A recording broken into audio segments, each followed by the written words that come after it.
الحمد لله رب العالمين والعاقبة للمتقين ولا عدوان إلا على الظالمين والصلاة والسلام على رسول محمد وعلى آله الطيبين الطاهرين وعلى صحبه البر أجمعين ومن انتهج منهجهم وسلك سبيلهم إلى يوم الدين وبعد.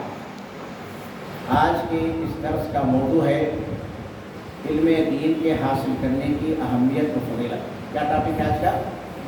علم دین کے حاصل کرنے کی یا علوم شریعت کے حاصل کرنے کی اہمیت اور فضیلت. ٹاپک کو جانیں تاکہ آپ کو بات جو ہے سمجھ میں آئے.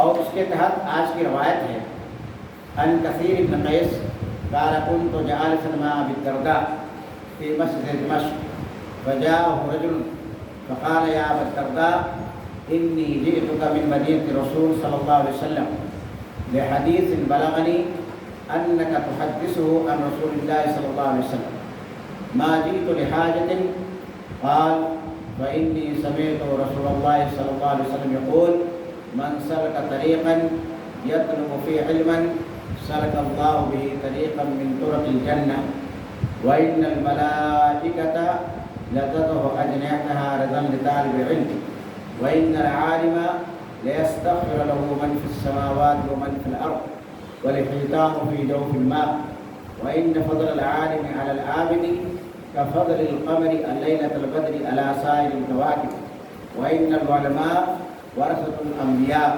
وإن الأنبياء لم يورثوا دينارا ولا درهما ورثوا العلم فمن أخذه أخذ بحظ وافر. یہ ابو داؤد کی روایت ہے اور اس کو علامہ البانی رحمہ اللہ نے صحیح قرار دیا ہے. اس کے علاوہ یہ روایت ترمذی کے اندر بھی ہے, ابن ماجہ میں بھی ہے اور مسند الامام احمد بن حنبل میں بھی ہے. بعض لوگوں نے اس روایت کو حسن کہا ہے اور بعض نے اسے ضعیف بھی قرار دیا, لیکن اس کے بہت سارے طرق ہیں جس کی وجہ سے یہ حدیث کی جاتی ہے صحیح کے درجہ کو پہنچ جاتی ہے. اب اس کا ترجمہ سماعت فرمائیں. اس حدیث کا ترجمہ ہے حضرت کثیر بن قیس کہتے ہیں کہ میں ابو الدرداء رضی اللہ تعالیٰ عنہ کے ساتھ دمشق کی مسجد میں بیٹھا تھا. کون کہہ رہا ہے؟ کثیر بن قیس. کیا نام ان کا؟ کثیر بن قیس. وہ کیا کہہ رہے ہیں کہ میں حضرت ابو الدرداء رضی اللہ تعالیٰ عنہ کے ساتھ دمشق کی مسجد میں بیٹھا تھا.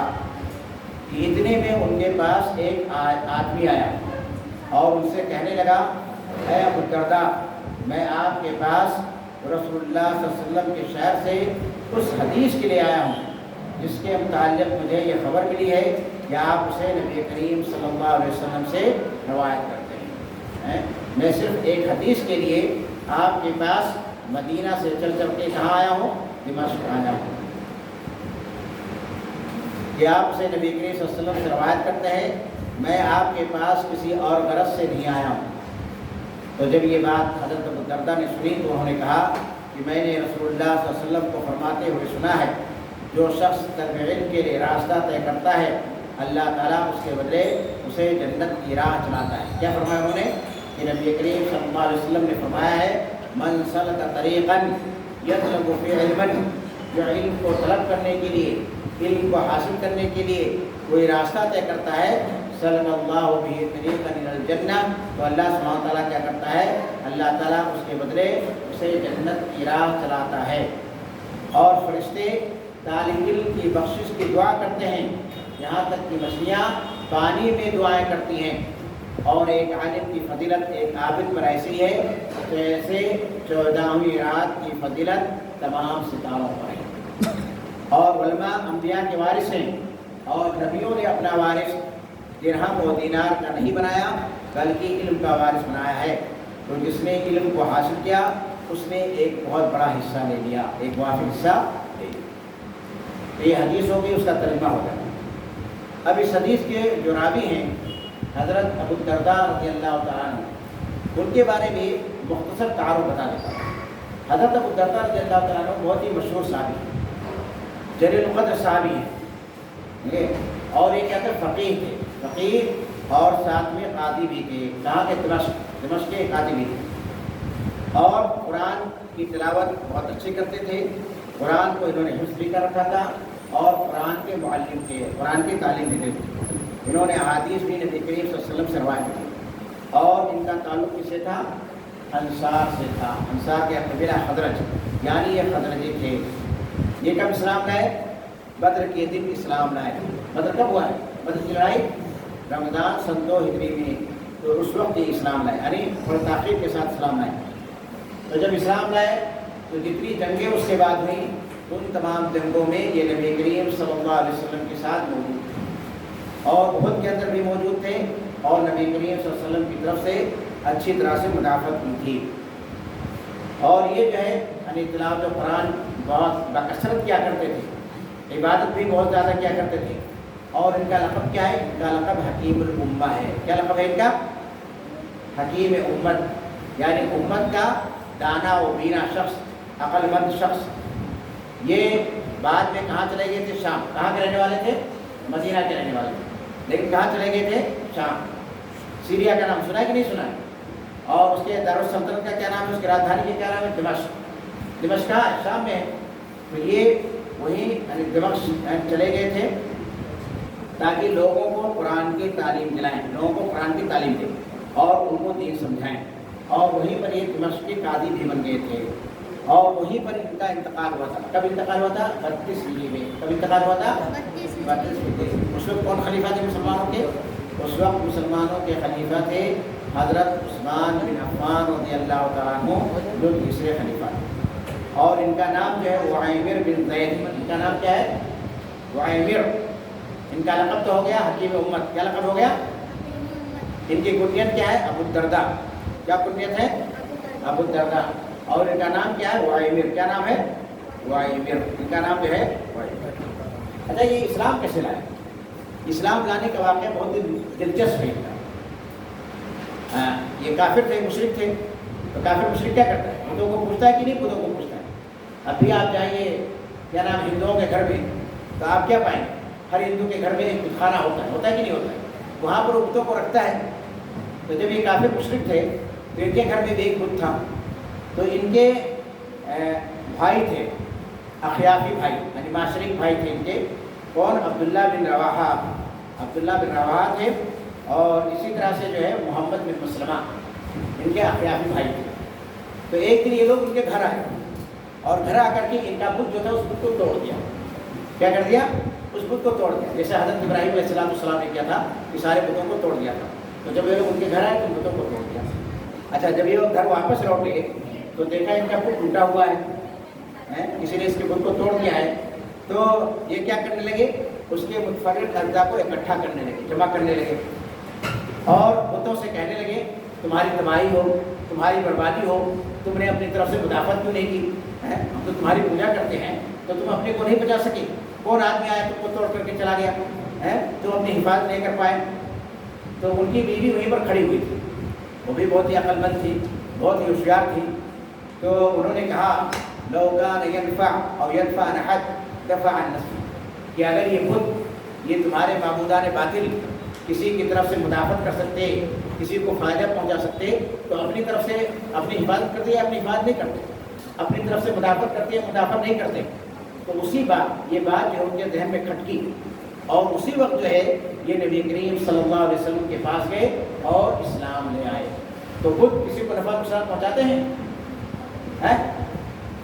پہنچاتے ہیں؟ تم لوگ کیوں نہیں بتاتے؟ یعنی کوئی ایسی بات ہے جو تم کو نہیں معلوم؟ بت کسی کو کوئی فائدہ نہیں پہنچاتے، بت کسی کو کوئی نقصان نہیں پہنچاتے. یہاں تک کہ اگر مکھی آ کر کے اس پر بیٹھ جائے تو مکھی کو بھگا سکتے ہیں؟ مکھی کوئی چیز لے کر کے اڑ جائے، پر نذرانہ لوگ چڑھاتے ہیں کہ نہیں چڑھاتے ہیں؟ اور وہاں لے جا کر کے کوئی مٹھائی رکھتا ہے، کوئی حلوہ رکھتا ہے، کوئی پوڑی رکھتا ہے، اور اس کو اگر مکھی لے کر کے اڑ جائے تو اس کو بچا پائیں گے؟ لوگ چھین پائیں گے؟ نہیں چھین پائیں گے. تو ان کے اندر کسی طرح کی کوئی طاقت نہیں ہے. ولی ہو، پیر ہو، پیغمبر ہو، وہ نفع نقصان پہنچا سکتا ہے کسی کو؟ بہت سارے لوگ مزاروں پر جاتے ہیں، بہت سارے لوگ درگاہوں پر جاتے ہیں، ان سے جا کر کے مانگتے ہیں. وہ اپنے خبر کے اندر ہے، وہ تمہاری دعا کا محتاج ہے، اس کے اندر ذرہ برابر کسی طرح کی کوئی طاقت نہیں ہے جو تم کو کوئی نفع نقصان ہو. تمہاری بات تو سنتا ہی نہیں ہے، وہ مر گیا، خبر کے اندر چلا گیا، وہ تمہاری بات کو کیا سنے گا؟ اور بہت سارے مسلمان جو شریعت کو نہیں جانتے ہیں، جو دین کو نہیں جانتے ہیں، وہ بھی جاتے ہیں وہاں پر درگاہوں پر، مزاروں پر، اور وہاں پر جا کر کے سجدہ بھی کرتے ہیں، وہاں پر جا کر کے دعا بھی کرتے ہیں، وہاں پر جا کر کے نذرانہ بھی چڑھاتے ہیں. اور غلط کام کرتے ہیں. غلط ہے کہ نہیں غلط؟ غلط. یہ سب کام انسان کو نہیں کرنا چاہیے۔ تو دیکھیے یہ حضرت ابو الدرداء ہیں، ان کی کہانی جو ہے بہت ہی اچھی ہے، بہت ہی دلچسپ ہے، اور خود کو توڑنے کی وجہ سے کیا ہو گئے، یہ اسلام کے اندر داخل ہو گئے۔ اچھا، اب اس حدیث کی ہم شرح بھی کر دیتے ہیں، مختصر شرح، کیونکہ حدیث لمبی ہے اور اس کی شرح بھی لمبی ہے۔ تو اس حدیث کے اندر کیا بیان کیا گیا ہے؟ علم کی فضیلت، علم شرعی کی فضیلت بیان کی گئی ہے، علم دین کی فضیلت بیان کی گئی ہے، اس کی اہمیت بیان کی گئی ہے، اور اگر اس کو کوئی آدمی طلب کرتا ہے، علم دین کو حاصل کرتا ہے، تو اس کی فضیلت اور اہمیت کو بیان کی گئی ہے۔ اسی طرح سے ساتھ میں علماء کی اہمیت اور فضیلت بیان کی گئی ہے کہ جو علم دین حاصل کر لے اس کی کیا فضیلت اور کیا اہمیت ہو۔ دیکھیے سنیے، یہ حضرت کثیر بن قیس کہتے ہیں کہ میں حضرت ابو الدرداء کے ساتھ مسجد دمشق میں بیٹھا ہوا تھا۔ کہاں بیٹھا ہوا تھا؟ مسجد کے اندر بیٹھے ہوئے۔ مسجد کہاں پر تھی؟ دمشق کے اندر۔ دمشق جاتو نہیں، نام سنا ہے کہ نہیں سنا ہے؟ نہیں سنا تم لوگوں نے نام؟ انڈیا کی راجدھانی کا کیا نام ہے؟ انڈیا کی راجدھانی کا کیا نام ہے؟ تم لوگ اتنا بھی نہیں جانتے۔ یو پی کی راجدھانی کا کیا نام ہے؟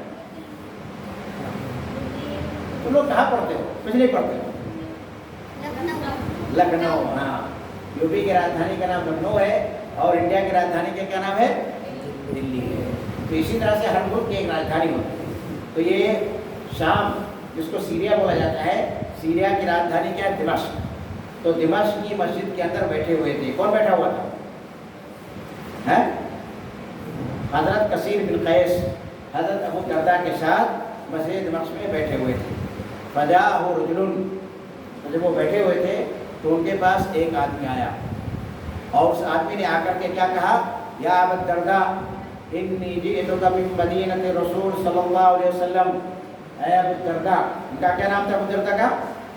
وعیمر۔ ابھی میں نے نام بتایا، کیا نام تھا ان کا؟ وعیمر۔ اس نے کہا کہ اے ابو الدرداء، میں آپ کے پاس رسول اللہ صلی اللہ علیہ وسلم کے شہر مدینہ منورہ سے تشریف لا رہا ہوں۔ کہاں سے؟ مدینہ سے۔ مدینہ سے دمشق کتنا دور ہے؟ اس زمانے میں 1 ہفتہ 10 دن لگ جاتا تھا وہاں تک جانے میں۔ وہاں سے میں آیا ہوں، بہت دور سے، قریب سے نہیں، بہت دور سے میں آ رہا ہوں۔ پھر اس نے کہا میں کیوں آیا ہوں؟ اس کی وجہ بھی اس نے بتائی، اس کا سبب بھی اس نے بتایا۔ کس لیے آیا تھا وہ؟ کس لیے گیا تھا؟ تجارت کرنے کے لیے نہیں۔ کس لیے گیا تھا؟ شادی بیاہ کرنے کے لیے نہیں۔ کس لیے گیا تھا؟ اپنے رشتے داروں سے ملنے کے لیے نہیں۔ اس نے بتایا میں کس لیے آیا ہوں؟ قال فإني صلی اللہ علیہ وسلم لحدیث بلغنی انک تحدث عن رسول اللہ صلی اللہ علیہ وسلم۔ اس حدیث کی وجہ سے میں آیا ہوں، حدیث کی وجہ سے، کیونکہ مجھے خبر پہنچی ہے جس کو آپ رسول اللہ صلی اللہ علیہ وسلم سے بیان کرتے ہیں، یعنی مجھے معلوم ہوا ہے، لوگوں نے مجھے بتلایا ہے، یہ ایک حدیث ہے جس کو آپ نبی کریم صلی اللہ علیہ وسلم سے بیان کرتے ہیں، تو اس حدیث کی وجہ سے میں آپ کے پاس آیا۔ دیکھیے اس کو حدیث معلوم ہو گئی، یہ بھی معلوم ہو گیا کہ اس حدیث کی روایت کرنے والے کون ہیں، لیکن اس کو اطمینان نہیں ہوا۔ وہ کیا کہا کہ ہم جا کر کے ڈائریکٹ حضرت ابو الدرداء رضی اللہ تعالیٰ عنہ سے یہ حدیث معلوم کرتے ہیں اور ان سے یہ تعلیم حاصل کرتے ہیں۔ اور اتنے دور کا سفر، مشقت والا سفر، پرانے زمانے کے اندر سفر اتنا آسان نہیں تھا، بلکہ بہت ہی پریشانی کا سفر ہوتا تھا، بہت ہی مشقت کا سفر ہوتا تھا۔ تو میں اسی حدیث کے لیے آپ کے پاس تشریف لایا ہوں۔ ما جئت لحاجت، اس کے علاوہ اور کوئی میری دوسری حاجت نہیں ہے، اس کے علاوہ اور کوئی میری دوسری ضرورت نہیں ہے۔ تو آدمی کس لیے گیا تھا حضرت ابو الدرداء کے پاس؟ دینی علم حاصل کرنے کے لیے۔ حدیث دینی علم ہے کہ نہیں دینی علم ہے؟ دینی علم ہے۔ تو دینی علم کو حاصل کرنے کے لیے، شریعت کے علم کو حاصل کرنے کے لیے وہ اتنی دور سے سفر کر کے حضرت ابو الدرداء کے پاس گیا تھا۔ اور آج کیا حالت ہے مسلمانوں کی؟ آج مسلمان کیا کرتے ہیں؟ آج مسلمانوں کو دینی علم اچھا ہی نہیں لگتا ہے۔ دینی علم ان کو گھر کے بغل میں مل رہا ہے، لیکن تب بھی وہ لوگ نہیں آتے ہیں۔ دینی علم کیا حاصل کرنے میں آج کل کیا بہت ہی آسانی ہے، لیکن تب بھی لوگ دینی علوم کو حاصل کرنے کے لیے نہیں آتے ہیں۔ قرآن کو پڑھنا نہیں جانتے ہیں، لا الہ الا اللہ محمد رسول اللہ کا مطلب نہیں سمجھتے ہیں، اسلام ہم سے کیا تقاضا کرتا ہے اس کو نہیں جانتے ہیں۔ تو آج دین جو ہے آپ کے پاس موجود ہے، آج مدارس ہیں، مساجد ہیں، علماء ہیں، حفاظ کرام ہیں، سب کچھ ہے، لیکن لوگ اس کے باوجود کیا کرتے ہیں؟ دین نہیں حاصل کرتے۔ کیوں؟ کیونکہ دنیا کی محبت ان کے عقل پر سوار ہوگی، دنیا کے اندر لگے رہیں گے، بکواس کام کر لیں گے، بات چیت کر لیں گے، کمائی کی فکر کر لیں گے، دنیا کا ہر کام کر لیں گے، لیکن دین کو حاصل کرنے کے لیے ان کے پاس ٹائم نہیں ہوگا۔ ہوتا ہے کہ نہیں ہوتا ہے؟ آپ لوگوں کو بلایا جاتا ہے، آپ لوگوں کو سمجھایا جاتا ہے، آپ لوگوں سے کہا جاتا ہے کہ آئیے دین کی تعلیم حاصل کیجیے، خود تعلیم حاصل کیجیے، اپنے بچوں کو تعلیم دیجیے، لیکن لوگ آنے کو تیار نہیں ہوتے ہیں۔ تو اس نے کہا کہ اے ابو الدرداء، میں صرف اس حدیث کو آپ سے حاصل کرنے کے لیے آیا ہوں۔ قال، جب یہ بات حضرت ابو الدرداء رضی اللہ تعالیٰ عنہ نے سنی تو ان کو بہت تعجب ہوا، اور انہوں نے کہا کہ آپ اس کو ایک دوسری حدیث بھی بتا دیتے ہیں۔ وہ حدیث کیا ہے جو انہوں نے بیان کی؟ کیا بیان کی انہوں نے حدیث؟ فَإِنِّي سَمِعْتُ رسول اللہ صلی اللہ علیہ وسلم يقول، میں نے نبی کریم صلی اللہ علیہ وسلم کو یہ فرماتے ہوئے سنا ہے۔ حضرت ابو الدرداء کہتے ہیں کہ میں نے بذات خود اپنی کانوں سے نبی کریم صلی اللہ علیہ وسلم کو یہ فرماتے ہوئے سنا ہے۔ کیا فرماتے ہوئے سنا ہے؟ من سلک طریقا یطلب فی علما سلک اللہ بہ طریقا من طرق الجنہ، کہ کس نے کوئی راستہ چلا یا کوئی راستہ طے کیا، کس نے راستہ چلا، کس نے راستہ کو طے کیا؟ یطلب فی علما، اس میں اس کا مقصد کیا ہے؟ علم کو حاصل کرنا ہے۔ علم سے مراد کون سا علم ہے؟ ڈاکٹری کا علم نہیں، انجینئرنگ کا علم نہیں، سائنس کا علم نہیں، وکالت کا علم نہیں، UPSC یا PCS کا علم نہیں۔ یہاں پر کیا کہا گیا؟ علم، اس سے مراد علم شرعی۔ قرآن و حدیث میں جہاں بھی علم کا لفظ آیا ہے اس سے مراد دینی علم ہوتا ہے، کیونکہ اس کے علاوہ جو دوسرے علوم ہیں وہ تو کمائی کے لیے ہوتے ہیں، کھانے کمانے کے لیے بس۔ آدمی جو ہے کھاتا ہے کمائے، ڈاکٹر کس لیے بنتا ہے؟ تاکہ کھائے کمائے۔ انجینئر کس لیے بنتا ہے؟ تاکہ کھائے کمائے۔ وکیل کس لیے بنتا ہے؟ تاکہ کھائے کمائے۔ تو جتنے بھی علوم ہوتے ہیں اس کے علاوہ وہ سب کس لیے ہوتے ہیں؟ وہ صرف کھانے اور کمانے کے لیے ہوتے ہیں۔ تو اس لیے اس علم سے مراد کیا ہوتا ہے؟ کون سا علم سے مراد ہے؟ کون سا علم مراد ہے؟ دینی علم مراد ہے، شرعی علم مراد ہے، قرآن و حدیث کا علم مراد ہے۔ اور علم کا اطلاق جو ہوتا ہے یہ شریعت کے علم کے اوپر ہوتا ہے، اور اس کے علاوہ جو علوم ہیں وہ اس کے اندر داخل نہیں۔ اسی لیے کہا گیا ہے العلم ما قال اللہ و قال رسول۔ علم کیا ہے؟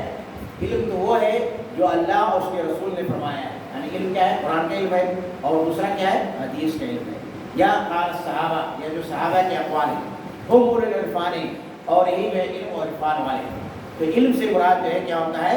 شرعی علم ہوتا ہے۔ علم سے مراد کیا ہوتا ہے؟ ہاں، شرعی علم ہوتا ہے۔ تو من سلک طریقا یطلب فی علما سلک اللہ بہ طریقا من طرق الجنہ، تو اللہ تعالیٰ کیا کرے گا اس کے بدلے میں؟ اللہ تعالیٰ اس کو جنت کے راستوں میں سے ایک راستہ چلائے گا، یعنی اللہ تعالیٰ اس کے لیے کیا کرے گا؟ جنت کے راستوں کو آسان کر دے گا۔ اس کا کیا مطلب ہے؟ کہ اللہ سبحانہ تعالیٰ اس کو زیادہ سے زیادہ نیک کام کرنے کی توفیق عطا فرمائے گا، اس کو اللہ سبحانہ تعالیٰ زیادہ سے زیادہ اپنی اطاعت کی توفیق عطا فرمائے گا۔ نماز پڑھے گا، روزہ رکھے گا، حج کرے گا، صدقہ خیرات کرے گا، قرآن مجید کی تلاوت کرے گا، اپنے والدین کا کہنا مانے گا۔ تم لوگ اپنے والدین کا کہنا مانتے ہو کہ نہیں کہنا مانتے ہو؟ مانتے ہو کہ نہیں مانتے ہو؟ قرآن مجید پڑھتے ہو کہ نہیں پڑھتے ہو؟ قرآن مجید کی تلاوت روزانہ کیا کرو، اور اس کو کیا کرو؟ اس کو سمجھ کر کے پڑھا کرو۔ تو اللہ تعالیٰ اس کو جنت کا راستہ چلائے گا۔ کیا مطلب اس کا؟ کہ اللہ سبحانہ تعالیٰ اس کو نیک کام کرنے کی توفیق عطا فرمائے گا، جس سے وہ آدمی جنت کے اندر داخل ہوگا۔ اچھا، دوسرا فائدہ دیکھیے، پہلا فائدہ تو یہ ہو گیا، جو شریعت کا علم حاصل کرے گا اس کا فائدہ کیا ہوگا؟ پہلا فائدہ کیا ہو گیا؟ اللہ تعالیٰ اس کے لیے جنت کا راستہ آسان کر دے گا۔ دوسرا فائدہ کیا ہے؟ وَإِنَّ الْمَلَائِكَةَ لَتَضَعُ أَجْنِحَتَهَا رَضًا لِطَالِبِ الْعِلْمِ، فرشتے جو ہے اپنے پروں کو بچھاتے ہیں۔ فرشتوں کو دیکھا کہ نہیں دیکھا کسی نے؟ فرشتے دکھائی دیتے ہیں؟ نہیں دکھائی دیتے ہیں۔ تو فرشتوں کو کوئی آدمی دیکھ نہیں سکتا ہے۔ فرشتے اللہ سبحانہ تعالیٰ کی مخلوق ہے، اور فرشتے نور سے پیدا کیے ہیں۔ فرشتے انسانوں کی طرح سے نہیں ہوتے ہیں کہ گناہ کا کام کریں، نہ فرشتے کھاتے ہیں، نہ پیتے ہیں، نہ گناہ کا کام کرتے ہیں۔ تو فرشتے جو ہیں وہ آسمان سے زمین پر نازل ہوتے ہیں اور حق نازل ہوتے ہیں، بلکہ دو فرشتے ہمارے کندھوں پر بھی ہیں، ایک منکر ہے اور ایک کیا ہے؟ ایک نکیر ہے، جو ہمارے ہر کام کو کیا کرتے ہیں؟ دو فرشتے ہیں ہمارے کندھوں پر جو ہمارے ہر کام کو لکھتے رہتے ہیں، نوٹ کرتے رہتے ہیں۔ تو یہاں پر فرمایا گیا وَإِنَّ الْمَلَائِكَةَ لَتَضَعُ أَجْنِحَتَهَا رَضًا لِطَالِبِ الْعِلْمِ، اور فرشتے کیا کرتے ہیں؟ طالب علم کی بخشش کی دعا کرتے ہیں کہ نہیں کرتے ہیں؟ ہاں اس کے چلتے، اور فرشتے اس کے لیے اپنے پروں کو بچھاتے ہیں طالبی سے رضامندی کا اظہار کرتے ہوئے، تو یہ اس کا دوسرا فائدہ ہوگا۔ تو پر بچھانے کا کیا مطلب کہ فرشتے جو حقیقت میں اس کے لیے اپنے پر کو بچھاتے ہیں، یا اس کا اور کوئی دوسرا معنی مراد ہے؟ تو اس کے بارے میں جو ہے یعنی اختلاف ہے۔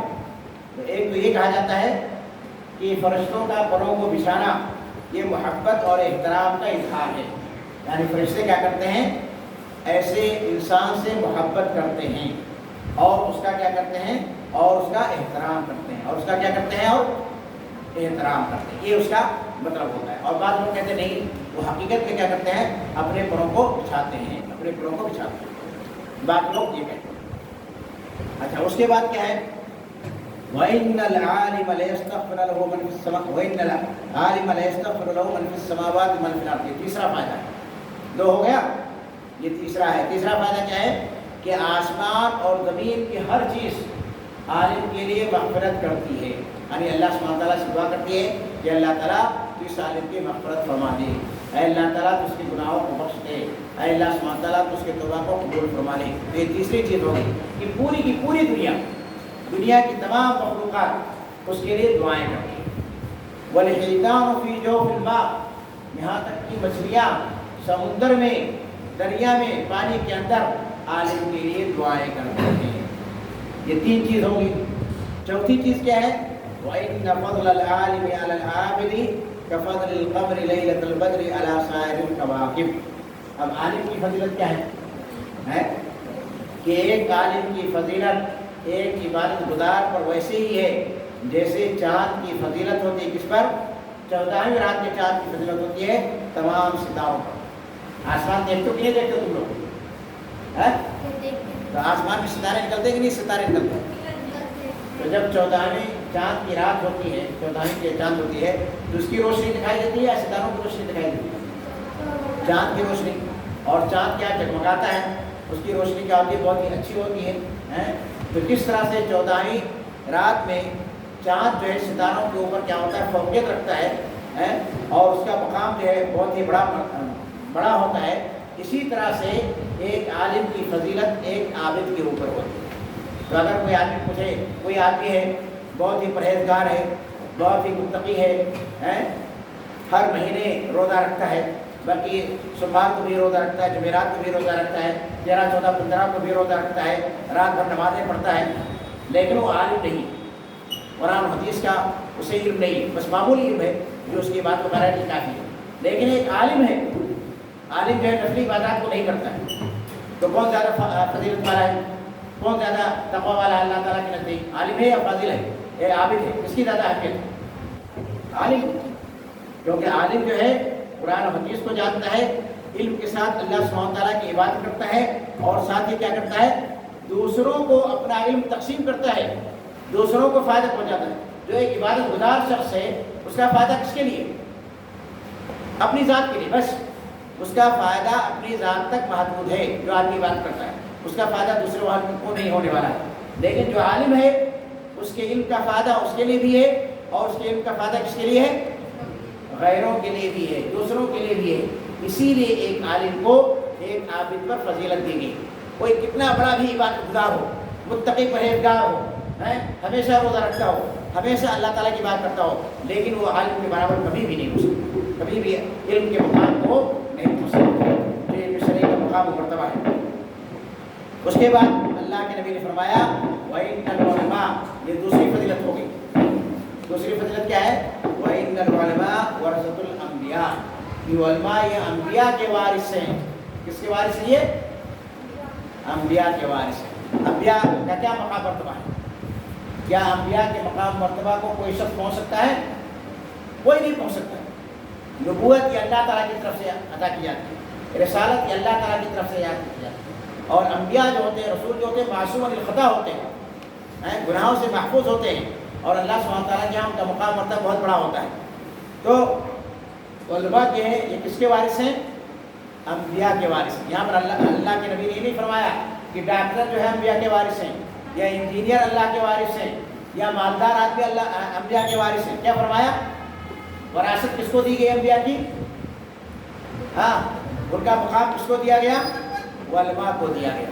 اس سے علماء کی قدر و منزلت کا پتہ چلتا ہے کہ اللہ تعالیٰ کے ہاں علماء کا بہت بڑا مقام ہے۔ اور انبیاء کے بعد کس کا مقام آتا ہے؟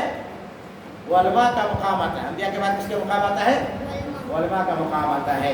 وَإِنَّ الْعُلَمَاءَ وَرَثَةُ الْأَنْبِيَاءِ، اللہ سبحانہ وتعالیٰ نے علماء کو انبیاء کا وارث بنایا ہے۔ انبیاء کا جو کام تھا وہ کون ادا کرے گا؟ علماء ادا کریں گے۔ انبیاء کا کام تھا لوگوں کو قرآن کی تعلیم دینا، حدیث کی تعلیم دینا، دین کی تعلیم دینا، برائیوں سے روکنا، بھلائیوں کا حکم دینا۔ اب یہ تمام ذمہ داریاں کس کے اوپر ہیں؟ علماء کرام کے اوپر ہیں۔ اس لیے علماء کرام کا مرتبہ کیا ہے؟ انبیاء کے بعد آتا ہے۔ لیکن وہی علماء جو کہ ان شرائط کے اوپر پورا اترے، جو انبیاء کا فریضہ انجام دے۔ یہ ایسے علماء نہیں جو کہ ان فریضہ کو انجام نہ دیں، اور بلکہ کیا ہو، جیسے آج کل نام نہاد مسلمان ہیں ویسے کیا ہو جائے نام نہاد علماء بن جائے۔ ربانی علماء جو حقیقی علماء ہیں ان کو یہ مقام مرتبہ حاصل ہے۔ وَإِنَّ الْأَنْبِيَاءَ لَمْ يُورَثُوا دِينَارًا وَلَا دِرْهَمًا، اور انبیاء نے جو ہے وراثت میں دینار اور درہم کو نہیں چھوڑا ہے۔ جب کوئی آدمی مرتا ہے تو کیا وراثت کے اندر کیا چھوڑتا ہے؟ گھر چھوڑتا ہے، مال دولت چھوڑتا ہے، پراپرٹی چھوڑتا ہے۔ تو کیا انبیاء جب ان کا انتقال ہوتا تھا تو لوگ کیا مال دولت چھوڑتے تھے؟ اپنی پراپرٹی چھوڑتے؟ کچھ نہیں چھوڑتے تھے۔ نبی کریم صلی اللہ علیہ وسلم کا انتقال ہوا کچھ نہیں تھا، بلکہ آپ کیا تھے؟ مخصوص تھے، آپ جو ہے مخصوص تھے۔ اسی طرح سے تمام انبیاء جو ہے وراثت کے اندر کچھ بھی نہیں چھوڑتے ہیں، بلکہ کیا جو ورثوا العلم، وراثت کے اندر اپنے علم کو چھوڑتے ہیں۔ دین کا علم جو ہے اس کا وارث بناتے، یہ ہماری وراثت ہے، یہ دین ہماری وراثت ہے، اس کو تم مضبوطی سے لے لو، اس کو تم مضبوطی سے پکڑ لو۔ فمن اخذه اخذ بحظ وافر، لہذا جس نے دینی علم کو حاصل کیا، دینی علم کو لیا، اخذ بحظ وافر، تو اس نے بہت بڑا حصہ لے لیا۔ جس کو اللہ سبحانہ وتعالیٰ دین کا علم دے دے تو اس کو اپنی قسمت کے اوپر کیا ہونا چاہیے؟ یعنی اس کو خوشی ہونی چاہیے کہ اللہ سبحانہ وتعالیٰ نے ہمیں علم دین سے نوازا ہے۔ علم دین سے بڑھ کر کے کوئی چیز نہیں ہے، علم دین سے بڑھ کر کے کیا ہے؟ کوئی چیز نہیں۔ اس لیے ایک دوسری حدیث کے اندر آیا ہے کہ لا حسد الا فی اثنتین، کہ دنیا کے اندر اگر حسد ہے تو صرف دو چیزوں کے اندر ہے۔ کن چیزوں کے اندر ہے؟ ایک تو مال، جس کو اللہ سبحانہ وتعالیٰ نے مال دولت سے نوازا، اس کے بعد کیا کرتا ہے وہ؟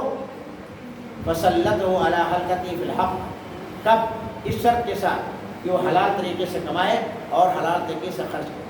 اگر آدمی حرام طریقے سے مال کو کماتا ہے اور حرام طریقے پر خرچ کرتا ہے تو پھر اس میں حسد یا غلہ کی کوئی بات نہیں۔ اور دوسرا کون شخص ہے؟ جس کو اللہ سبحانہ تعالیٰ نے علم سے نوازا ہے۔ علم کیا کرتا ہے؟ وہ دوسروں کو سکھاتا ہے اور کیا کرتا ہے؟ اس کے مطابق فیصلہ کرتا ہے۔ وہ علم دین کی بہت زیادہ اہمیت اور فضیلت ہے، بہت زیادہ اہمیت ہے۔ اس سے کیا معلوم ہوا؟ بہت ساری چیزیں معلوم ہوں۔ پہلی چیز تو یہ معلوم ہو گئی کہ ایک آدمی کو علم دین حاصل کرنے کے لیے محنت کرنی چاہیے۔ محنت کرنی چاہیے کہ نہیں محنت کرنی چاہیے؟ دیکھیے وہ آدمی کہاں سے گیا؟ مدینہ منورہ سے کہاں گیا؟ دمشق، ہزاروں کلومیٹر کا فاصلہ طے کر۔ تو یہ محنت اس میں لگتی ہے کہ نہیں محنت لگتی ہے؟ تو علم دین دیکھیے، شرعی علم کا حاصل کرنا ہر شخص کے اوپر فرض ہے۔ اتنا علم جس سے کہ عبادت کر سکے، اپنے روزمرہ کے امور کو کیا کر سکے؟ انجام دے سکے۔ اتنا کیا ہے؟ اتنا اس کے لیے حاصل کرنا ضروری ہے۔ اور میں نے آپ کو بتایا کہ یہاں پر علم دین سے کیا مراد ہے؟ علم شرعی مراد ہے، علم شرعی مراد ہے۔ اور اسے جو ہے اسی لیے کہا جاتا ہے کہ اگر کوئی حدیث کسی کو معلوم ہوا اور وہ جا کر کے اس حدیث کو اس راوی سے ڈائریکٹ سننا چاہتا ہے تو بھی کیا ہے؟ ایک اچھی چیز ہے، اور اس کو جا کر اس کو ڈائریکٹ سننا چاہیے۔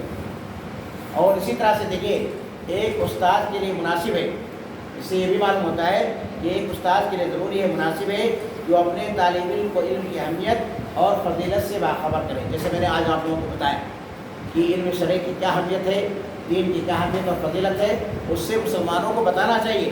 کیوں بتانا چاہیے؟ تاکہ ان کو خوشی ہو اور دین کا علم حاصل کرنے کا ان کے اندر کیا شوق پیدا ہو۔ جب آپ کو معلوم ہوگا تبھی تو آپ دین کا علم حاصل کریں گے، جب آپ کو نہیں معلوم ہوگا تو آپ دین کا علم حاصل کریں گے، علم حاصل کریں گے۔ اب آپ لوگ ہی بتائیے، جیسے یہاں پر کتنے لوگ؟ 20-25 لوگ ہیں۔ آپ لوگ اپنا کتنا ٹائم سوشل میڈیا پر لگا دیتے ہیں یا خبریں سننے کے اندر لگا دیتے ہیں، موبائل کے اندر بیکار میں برباد کر دیتے ہیں۔ اگر اسی ٹائم کو آپ دین کا علم حاصل کرنے کے اندر لگائیں، یہ ضروری نہیں، میں یہ نہیں کہتا ہوں کہ آپ خبر سنیں، لیکن کیا آدھا گھنٹہ، زیادہ سے زیادہ آدھا گھنٹہ 1 گھنٹہ بس، یہ ضروری چیز ہے۔ لیکن اس کے علاوہ ٹائم کو کیا کریں؟ آپ علم دین کو حاصل کرنے کے اندر لگائیں، بیکار بکواس چیزوں کے اندر کیا کریں؟ بیکار بکواس چیزوں کے اندر نہ لگائیں۔ اور علم کو حاصل کرنا ضروری ہے تاکہ آدمی کیا کرے، یہ عبادت کرے اللہ سبحانہ تعالیٰ کی، تو اچھی طرح سے عبادت کرے، اچھی طرح سے کیا کرے، عبادت کرے۔ اور ہر مسلمان کو چاہیے، ہر مسلمان کو کیا چاہیے کہ ہر مسلمان کو زیادہ سے زیادہ دینی علم حاصل کرنا چاہیے۔ جو نبی کریم صلی اللہ علیہ وسلم کی وراثت ہے اس وراثت میں سے زیادہ سے زیادہ حصہ لینا چاہیے، تاکہ کیا ہو، تاکہ فرشتے اس کے لیے اپنے پروں کو بچھائیں یا اس کے کیا کریں، اس کا احترام اور اس کے اندر کیا محبت پیدا ہو، یعنی احترام اور محبت کریں اسے۔ خیر حدیث بہت لمبی ہے، اس کی شرح بھی بہت لمبی ہے، میں نے ضروری چیزیں آپ کے سامنے بیان کرتی ہیں، تو ایک بار خلاصہ بیان کر دیتے ہیں کہ علم دین، سنو، علم دین حاصل کرنے کی کیا فضیلت ہے۔